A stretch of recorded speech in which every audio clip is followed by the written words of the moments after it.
How to assemble the oboe.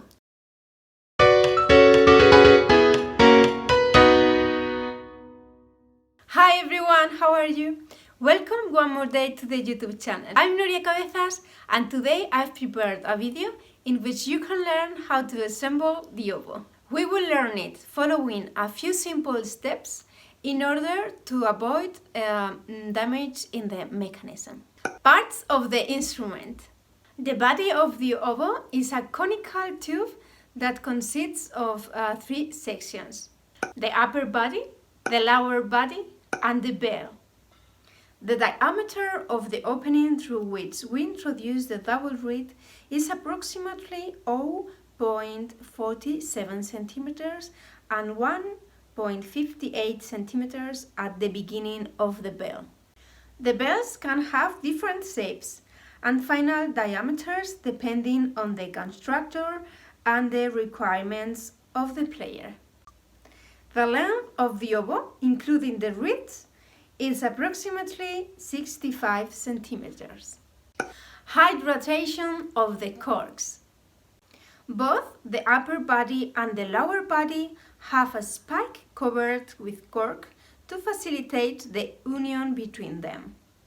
They must be in good condition and hydrated. For this, we can use a specific cork or petroleum jelly fats and apply it before we assemble the part together. A special cork grease, petroleum jelly fat. I leave you the links here in the information box in case you may need it. Assemble the oboe. Important! Where to take each part of the oboe for assemble? Upper body.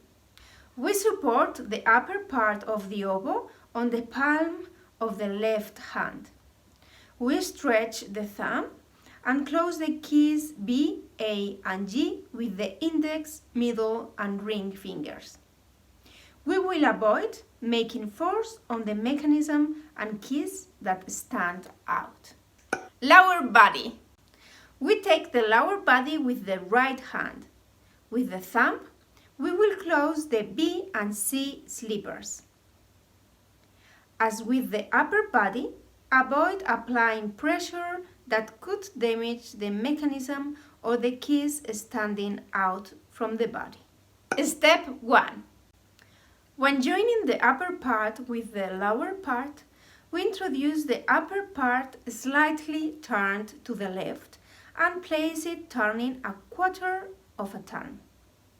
We must make sure that the bridge key adjusts with the F-link key of the lower body and be perfectly aligned. The bell. We hold the bell with the right hand and with the thumb closing the tab of B flat and the tab that holds the resonance key right next to it. With this, we get the bridge key to rise, helping us to avoid misalignments due to a bad ensemble. Top plus bottom.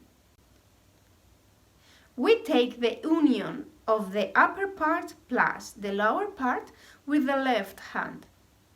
We support it on the palm of the open hand and the thumb stretched. With the index, middle, and ring fingers, we close the keys of F sharp, E, and D. Step number 2. When joining the upper plus lower part to the bell, we introduce the bell slightly turned to the left and place it in its place by turning a quarter of a turn. We must note that the key bridge of both bodies is aligned. Both the keys and the brand logo of the instrument should always be facing upwards. Disassembly. We do exactly the same steps but in reverse. First, we separate the bell from the lower body plus the upper body, getting it exactly the same way than when we were assembling the instrument. Once separated, we place the bell on the case. Next, we separate the lower body from the upper body. We will take the parts with the same positions of the hands as to assemble them. Once separated, We place them on the case to clean them one by one. I advise you not to put anything else in the compartment where the oboe goes. I'm talking about sheet music, screwdrivers, cleaners, tuners, blades, cases, etc. because it could affect the mechanism of the oboe. It also could be damaged by extra pressure. Tips to consider. Tip number 1. Make sure that the case is resting on the base and is not turned over. It could fall when opened on the wrong side. Some cases make difference between upper and lower part in a clear way, with which there is no doubt. But at the beginning, it is always important to take it into account. Tip number 2. While you assemble the instrument, you can take the opportunity to wet the reed, so then it will be ready to play after you've done. Tip number 3. Do not make too much pressure with your fingers on the instrument during assemble. We have to hold it securely, but we must avoid damaging the mechanism. In the next video, we will see how to clean the oboe correctly after playing. Also, some drawing tricks and material we can use for it. This was all for today. I remind you that on the channel you will have a new video every week and that you can leave in the comments here below your suggestions about the content you would like to see. I will keep that in mind. Share it if you like it and subscribe to the YouTube channel to get the notifications about the new videos. And also you can follow me in my social network like Facebook, Twitter and Instagram. I see you very soon in the next video. Bye!